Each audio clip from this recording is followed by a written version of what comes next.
आनंद दुबे जी फौरन अपनी बात जल्दी से खत्म करें। चित्रा सवाल जी, तो यही है ना कि चित्रा जी, नवनीत राणा के हनुमान चालीसा से शिवसेना डर गई। बिल्कुल कोई डरा नहीं है। मैं वो पहले भी कह रहा हूँ, आज भी कह रहा हूँ, हम सब रोज हनुमान चालीसा पढ़ते हैं। देखिए, आप हमारे मुख्यमंत्री जी के ऊपर आरोप लगा रही हैं कि वो काम नहीं करते। मैं आपके माध्यम से पूछना चाहता हूँ, इन 2.5-3 वर्षों में आपने अमरावती के विकास को लेकर कितनी बार मुख्यमंत्री जी से मिलना चाहा, कितनी बार उनको पत्र दिया? आप एक सांसद हैं, आपके ऊपर फर्जी जाति प्रमाण पत्र लगाकर चुनाव जीतने का आरोप है और जिसका हाई कोर्ट में फटकार लग चुकी है। मामला सुप्रीम कोर्ट में विचाराधीन है। आप वो नहीं देख रही हैं। आप हनुमान जी का नाम लेकर, जैसे त्रेता युग में काल नेमी राम राम तो करता था, तो कर लीजिए ना आप लेकिन लोग कार्रवाई, उसके मन में राम नहीं थे। लेकिन उसी अगर कोई प्रकार ये हनुमान सब चालीसा कलयुग के पढ़ना चाहेगा, काल नेमी है। आप कह रहे हैं चेतावनी दे रही थी, इस वजह से इतना सब कुछ रचा गया, इस तरह की सियासत रची गई। सीधे मैं प्रेम शुक्ला जी आपके पास आते हुए आनंद दुबे ने जो बात कही उस पर प्रतिक्रिया दीजिए।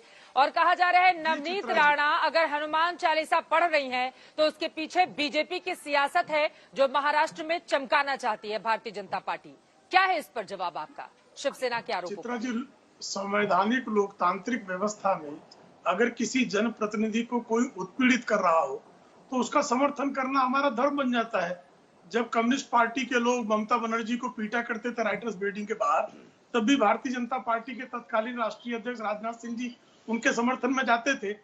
जब कांग्रेस के लोग 2005-6 में सामना को घेर लेते थे और वहां जो है पथराव करने की तैयारी कांग्रेसी करते थे, तब भारतीय जनता पार्टी के लोग तब भी जो है समर्थन करते थे सामना का और शिवसेना का। तब शिवसेना के पीछे भी भारतीय जनता पार्टी खड़ी रही है। और 1972 में जब भिवंडी के दंगों के बाद शिवसेना को प्रतिबंधित किया जा रहा था, तब आदरणीय अटल बिहारी वाजपेयी ही थे, भारतीय जनसंघ ही थी जो संसद में कांग्रेस को, शिवसेना को प्रतिबंधित करने से रोक रही थी। जब पहली बार शिवसेना का विधायक चुनकर आया वामन राव महाडिक 1972 में कृष्णा देसाई की सीट से, तब भी भारतीय जनसंघ ने समर्थन दिया था। और पहली बार 51 विधायक आपके जो बने वो भारतीय जनता पार्टी के समर्थन से ही बने।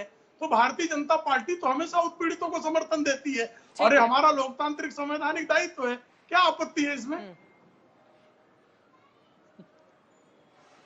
चरण सिंह सापड़ा जी, सीधे आपके पास आते हुए, दरअसल मुख्यमंत्री को लेकर भी नवनीत राणा ने बहुत सारे सवाल खड़े किए हैं। उनकी ओर से कहा जा रहा है कि किसानों के समस्याओं पर मुख्यमंत्री का ध्यान नहीं रहता, बिजली की समस्या पर मुख्यमंत्री का ध्यान नहीं रहता, महाराष्ट्र तमाम संकट से जूझ रहा है उस पर कोई ध्यान नहीं देता, लेकिन हनुमान चालीसा अगर कोई पढ़ने की बात कह दे तो उस पर मुख्यमंत्री का सारा ध्यान चला जाता है। क्या इस तरह से बढ़ेगी महाराष्ट्र की सियासत आगे? देखिए चित्रा जी, सर्वप्रथम तो मैं देख रहा हूं कि भारतीय जनता पार्टी के प्रवक्ता या भारतीय जनता पार्टी के नेता, उनकी आज ये मजबूरी बन गई है, वो कितने लाचार हैं, लाचारी बन गई है कि एक निर्दलीय सांसद को इनको प्रोटेक्ट करना पड़ रहा है, उनका संरक्षण करना पड़ रहा है। और वो संरक्षण इसलिए नहीं, संरक्षण राजनीतिक तौर पर हो रहा है क्योंकि वो निर्दलीय जो सांसद है वो भारतीय जनता पार्टी का एजेंडा चला रही है। वो जो वहां पर उनका पति जो एमएलए है वो भारतीय जनता पार्टी का एजेंडा चलाना चाहता है। यानी जो एक टूल किट बनी है ना भारतीय जनता पार्टी की, महाविकास आघाड़ी सरकार जो है महाराष्ट्र में, वो उसको हटा करके या यहाँ पर राष्ट्रपति शासन लगाना, ये राष्ट्रपति शासन लगाने की जो टूल किट बनी है उसका एक हिस्सा, यानी एक प्यादा जो है वो ये दोनों जो दंपत्नी है, राणा दंपत्नी है, ये दोनों जो है प्यादा बने हुए हैं। अब देखिए कि किस तरह से नवनीत राणा कहती हैं कि मुख्यमंत्री ने हनुमान जयंती के दिन ही हनुमान चालीसा घर पर बैठ करके पढ़ना चाहिए। अरे आपको क्या पता कि उनकी क्या आस्था है? हर व्यक्ति या मुख्यमंत्री अपनी आस्था और धर्म के प्रति अपनी भावना जो है वो क्या जनता को बताएगा या नवनीत राणा को बताएगा या सड़क पे आकर के बताएगा? अरे महाराष्ट्र के मुख्यमंत्री हैं, शिवसेना के अध्यक्ष हैं, आप उनको इस तरह से अगर चैलेंज करोगे तो मुझे लगता है कहीं ना कहीं आप बैल मुझे मार वाली स्थिति है। और जितनी चादर है, चादर से ज्यादा लंबे पैर पसारने का काम ये नवनीत राणा और उनके पति ने किया है, जिसलिए ये सारा दृश्य बना है। तो क्या ये राजनीतिक नौटंकी चल रही है जिसका जिक्र इस वक्त कर रहे हैं सापड़ा साहब? उनका ये कहना है कि राजनीतिक नौटंकी की जा रही है ये हनुमान चालीसा के नाम पर, और आप लोग भी क्या उसमें शामिल हैं?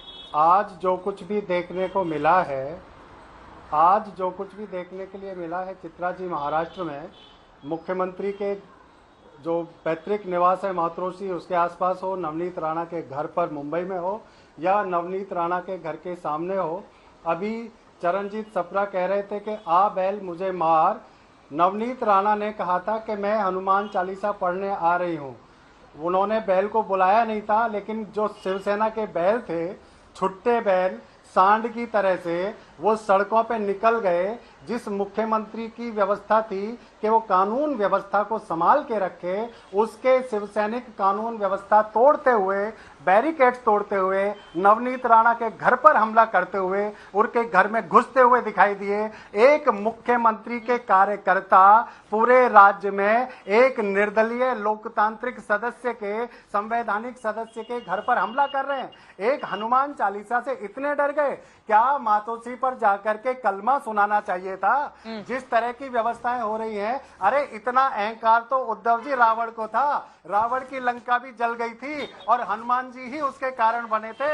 आप हनुमान चालीसा को रोक रहे हो, हनुमान जी की भक्तों को रोक रहे हो, हनुमान चालीसा पढ़ने वालों को गिरफ्तार कर रहे हो, उन पे हमला करने वाले हो। इसका सीधा संकेत है, इसका सीधा मतलब है कि आपकी अहंकार की लंका का जलने का अब सही समय आ गया है। इसलिए आप भयभीत हैं। आपने राक्षसों की सेना छोड़ दी है, जवाब दीजिए आनंद दुबे जी। सेना छोड़ दी है। जो अहंकार की लंका का जलने का वक्त आ गया है, मैं उत्तर देना चाहता हूँ। एमएनएस की ओर से कहा जा रहा है। नहीं, मैं देता हूँ, और मैं थोड़े देता दिन हूँ। पहले राज ठाकरे चित्रा जी, ने मैं भी पढ़ा देता था हूँ। हनुमान चालीसा, और 3 तारीख तक लाउड स्पीकर उतारने की भी धमकी दी गई है उनकी ओर से।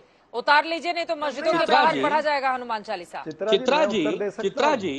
चित्रा जी, नवनीत राणा ने बोलिए, कहा बोलिए दुबे जी, कि बोलिए मेरा दुबे जी, काम हाँ। पूरा हो गया, मेरा काम पूरा हो गया, जो मेरी मनसा थी वो पूरी हो गई। अरे भाई, तुम्हारी मनसा कभी भी हनुमान चालीसा पढ़ने की थी ही नहीं। तुम्हारी मनसा तो किसी का मुखौटा बनने की थी। तुम किसी की DEF टीम थी। तुम्हारी मनसा उसको खुश करने की चेहरे थी। के मुखौटे तो उतर गए, शिवसेना के मुखौटे तो अरे उतार दिए भाई, उन्होंने। अरे भाई, वागी जी शांत हो जाइए, शांत हो जाइए, वागी जी शांत हो जाइए। आप शिवसेना को रामायण और महाभारत पर ज्ञान मत दीजिए। हमने राम मंदिर के लिए क्या बलिदान दिया है, ये आपसे सर्टिफिकेट लेने की हमें जरूरत नहीं है।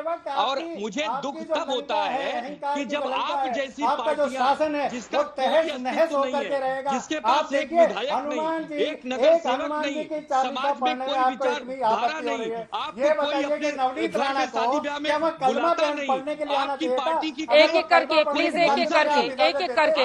अरे वो हनुमान चालीसा पढ़ लेती तो क्या दिक्कत हो जाती है आपको दुबे जी?